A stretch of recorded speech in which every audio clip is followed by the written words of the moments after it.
سختی سے پیش آیا کرتا ہے۔ تو چلیے وہاں اب یہ سزا بھگتتا رہے۔ کچھ یہ تذکرہ کیا گیا ہے اس باب میں۔ یہاں یہ اثر ہے ہمارے سامنے کہ جس کا نمبر ہے 162۔ فرمایا عن ابن عمرہ عن عمرہ ان عائشة رضی اللہ تعالی عنها دبرت امة لها، کہ ایک بار یہ صورتحال پیش آئی کہ عمرہ کے بیٹے اپنی والدہ عمرہ سے روایت کرتے ہوئے کہتے ہیں کہ میری والدہ عمرہ نے یہ واقعہ بیان فرمایا کہ یہ صورتحال پیش آئی کہ ام المؤمنین حضرت عائشہ صدیقہ رضی اللہ تعالی عنہا کی ایک کنیز تھی، اور انہوں نے اپنی اس کنیز کو مدبر بنا دیا تھا۔ مدبر، تدبیر، تبدیر العبد، یہ کیا چیز ہے؟ تو ناظرین ہمیں یہ بات معلوم ہونی چاہیے کہ گزشتہ زمانوں میں معاشرے میں، سوسائٹی میں، گھروں میں بڑی تعداد میں غلام ہوا کرتے تھے، کنیزیں ہوا کرتی تھیں، اور یہ کہ باقاعدہ ان کے بازار ہوا کرتے تھے کہ جہاں غلاموں کی خرید و فروخت کے سلسلے ہوا کرتے تھے کہ جس کسی کو ضرورت پیش آئی ہے کہ گھر میں کام کاج کی غرض سے کوئی غلام ہونا چاہیے، کہ جس طرح آج کل بھی خادم ہیں، نوکر چاکر ہیں، لیکن وہ غلامی کا معاملہ اب نہیں ہے، وہ چیز اب اس کا خاتمہ ہو چکا۔ اور حقیقت یہ ہے کہ اس معاشرے میں بھی دین اسلام کی طرف سے ہم دیکھتے ہیں کہ ہمیشہ اس چیز کی بہت زیادہ ترغیب دی گئی اور اس طرف توجہ دلائی گئی اور شوق دلایا گیا ہمیشہ اسلامی تعلیمات میں کہ غلامی کا یہ سلسلہ یہ جاری نہ رکھا جائے، بلکہ بتدریج آہستہ آہستہ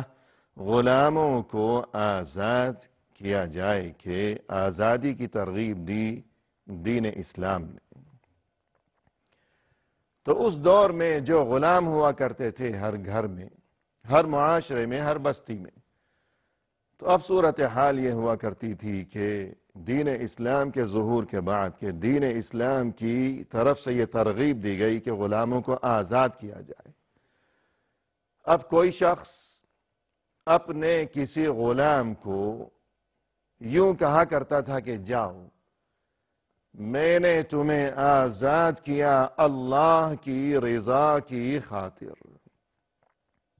یعنی بالکل مفت میں،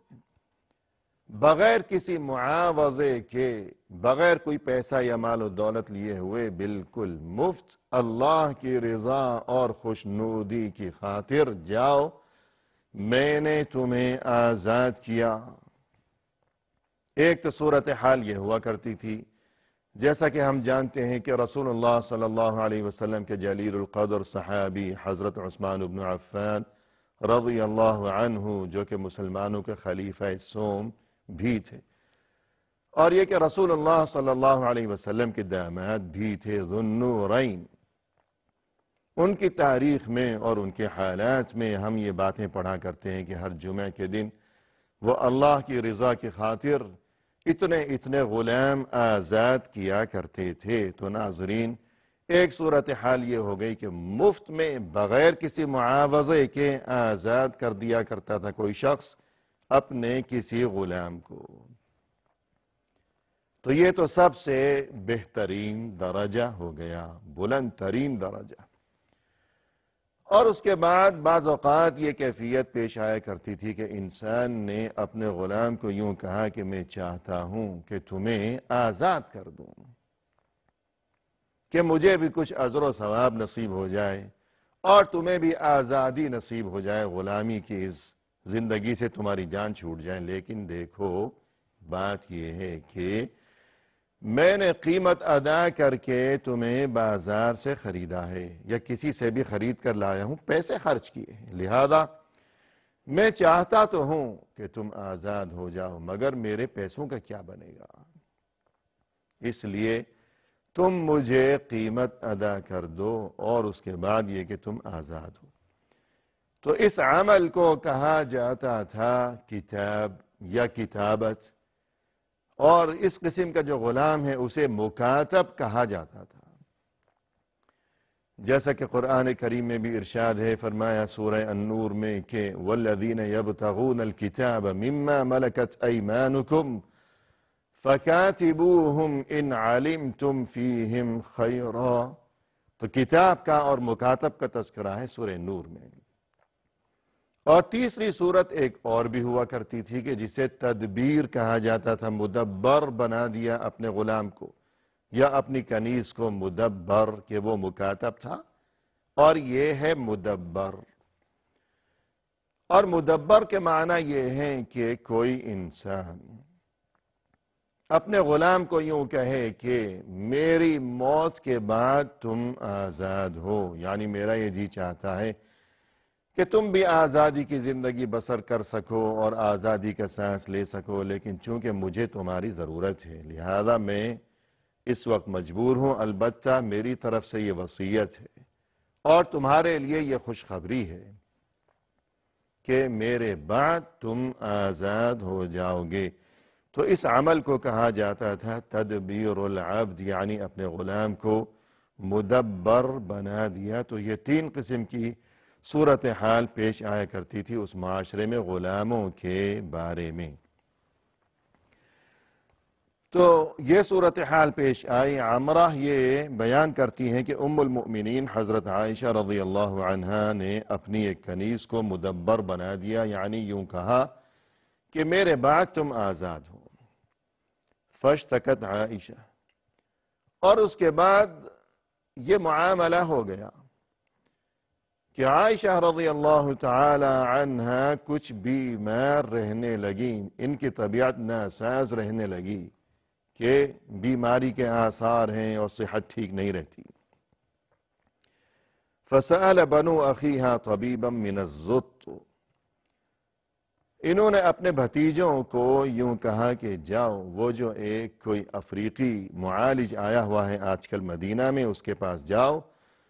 اور میری صورتحال اس کے سامنے بیان کرو، یعنی کوئی علاج دریافت کرو کہ مجھے یہ تکلیف ہو گئی ہے، وہ تکلیف ہو گئی ہے، جو بھی میری علامات اور کیفیات ہیں جاؤ بیان کرو. یعنی مقصد یہ کہ ناظرین کرام آج کل تو جگہ جگہ ہسپتال ہیں، علاج معالجے کی سہولیات ہیں، لیکن اس زمانے میں اس قدر سہولتیں نہیں تھیں. تو کوئی معالج، کوئی حکیم، کوئی طبیب اگر وہ گھومتا پھرتا ہوا کسی بستی میں جا پہنچا ہے تو اب سبھی بستی والے اس موقع کو غنیمت جانا کرتے تھے کہ فائدہ اٹھا لیا جائے، اور ہر کوئی اس کے پاس چلا آ رہا ہے کہ جناب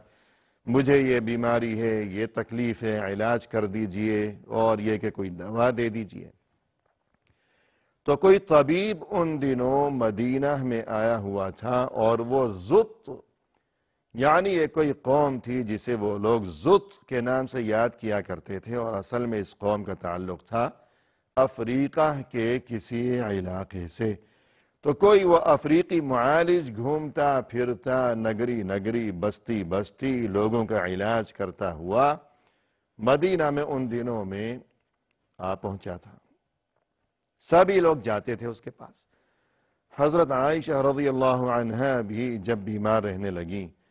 اور انہیں یہ خبر پہنچی کہ وہ افریقی معالج آیا ہوا ہے، تو انہوں نے اپنے بھتیجوں میں سے کسی کو کہا کہ جاؤ ذرا بیان کرو اس کے سامنے کہ مجھے یہ تکلیف ہے، اور تاکہ وہ کوئی علاج تجویز کر سکے. چنانچہ ان کے یہ بھتیجے وہاں پہنچے اور صورتحال بیان کی کہ انہیں یہ تکلیف ہے اور ایسا ایسا محسوس ہوتا ہے. تو اس نے یہ تمام علامات سننے کے بعد یوں جواب دیا، یعنی اس معالج نے، اس طبیب نے، کہ انکم تخبرونی عن امرأة مسحورہ سحرتها امۃ لها. وہ یوں کہنے لگا کہ یہ تمام علامات اور یہ صورتحال اور یہ تکالیف جو تم بیان کر رہے ہو کہ انہیں یہ تمام تکالیف کا سامنا ہے، یہ بیماریاں لاحق ہیں، تو میں اپنے تجربے اور علم کی روشنی میں یہ بتا رہا ہوں تمہیں کہ یہ عورت جس کی یہ صورتحال ہے، یعنی ام المؤمنین حضرت عائشہ رضی اللہ عنہا کہ انہیں کوئی بیماری نہیں ہے، کوئی مرض نہیں ہے، بلکہ بات یہ ہے کہ امرأۃ مسحورہ، اس عورت پر جادو کیا گیا ہے۔ یہ سب تو جادو کا نتیجہ ہے۔ اور مزید یوں بھی کہا کہ سحرتھا امۃ لہا، کہ اس عورت کی یعنی حضرت عائشہ کی کوئی کنیز ہے، اس نے ان پر جادو کر رکھا ہے۔ یہ جواب دیا۔ فأخبرت عائشہ رضی اللہ تعالی عنہا، وہ بھتیجے واپس آئے اور حضرت عائشہ کو یہ صورتحال ان کے سامنے بیان کی۔ معالج تو کہتا ہے کہ آپ کو کوئی بیماری نہیں ہے، آپ پر جادو کیا گیا ہے اور آپ کی کنیز نے جادو کر رکھا ہے آپ کو، اور یہی وجہ ہے کہ آپ کو یہ تکلیفیں لاحق ہو گئی ہیں۔ تب حضرت عائشہ نے کنیز سے دریافت فرمایا کہ سحرتینی، ذرا بتاؤ تم نے مجھ پر جادو کیا؟ قالت نعم، وہ کہنے لگی کہ جی ہاں، میں نے آپ پر جادو کیا۔ فقالت ولما، اس پر حضرت عائشہ نے تعجب کی کیفیت میں دریافت فرمایا کہ کیوں جادو کیا ہے تم نے مجھ پر؟ لا تنجین ابدا، اب تم بچ نہیں پاؤ گی، یعنی اتنا بڑا جرم کہ میں نے تم پر احسان کیا اور میں نے یہ وصیت کر رکھی ہے کہ میری موت کے ساتھ ہی تمہیں آزادی نصیب ہو جائے گی، اور تم نے اتنے بڑے احسان کا جواب یہ دیا کہ مجھ پر یہ مصیبت ڈال رکھی ہے کہ مجھ پر تم نے جادو کر رکھا ہے، اب تم بچنے والی نہیں ہو، یعنی سزا کا سامنا کرنا پڑے گا، میں تمہیں سزا دوں گی۔ یا اس کا یہ مطلب بھی ہو سکتا ہے کہ یہ جادو، یہ سحر، چونکہ یہ کبائر میں سے ہے، کبیرہ گناہوں میں سے ہے دین اسلام میں، اور یہ کہ جادوگر کے لیے بہت بڑی سخت قسم کی وعیدیں، اور یہ کہ اس کے لیے آخرت میں ایسا عذاب ہوگا، ایسی سزا بھگتنا ہوگی دنیا میں یا آخرت میں، تو مقصد یہ کہ وہاں آخرت میں تمہیں نجات نصیب نہیں ہو سکے گی کہ تم نے اتنا بڑا جرم کیا کہ جادو کیا۔ یا یہ مقصد بھی ہو سکتا ہے کہ اب میری طرف سے جو تمہارے لیے سزا ہوگی تم اس سے بچ نہیں پاؤ گی۔ اور یہاں ناظرین کرام دیگر متعدد کتب حدیث میں کہ مثلا مسند امام احمد رحمہ اللہ میں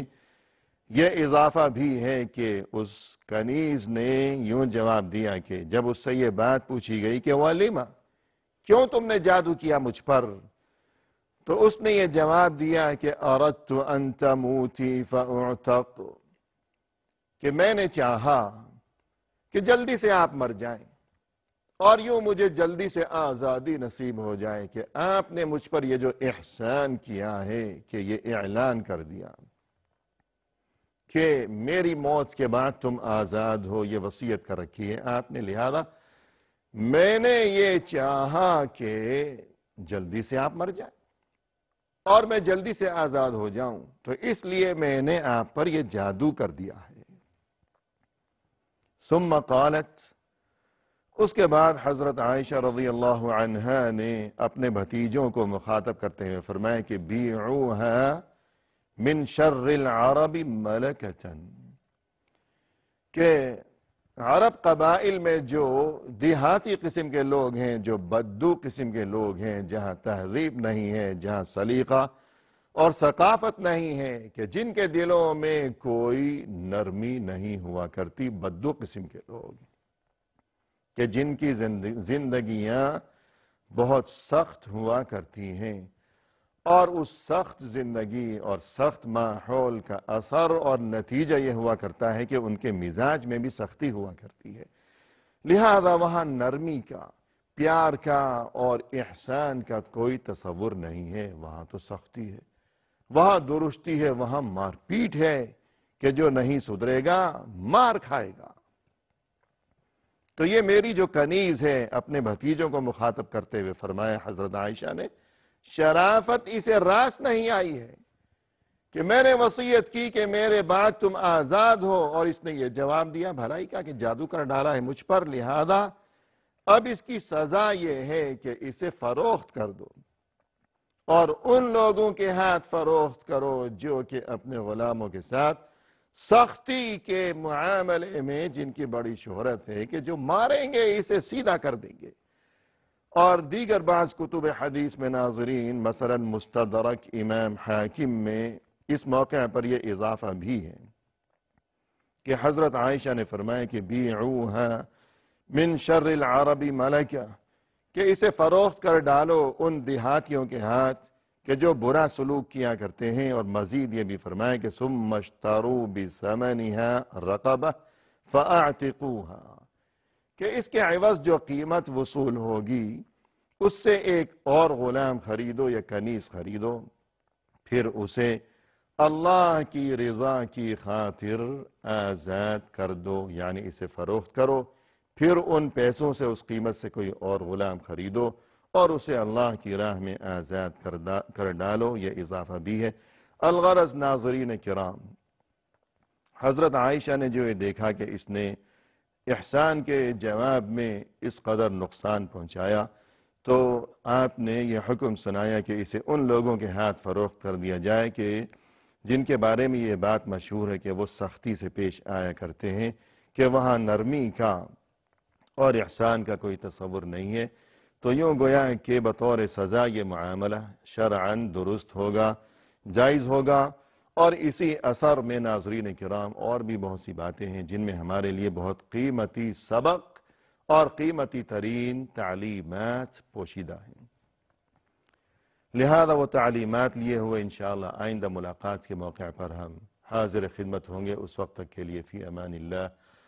وآخر دعوانا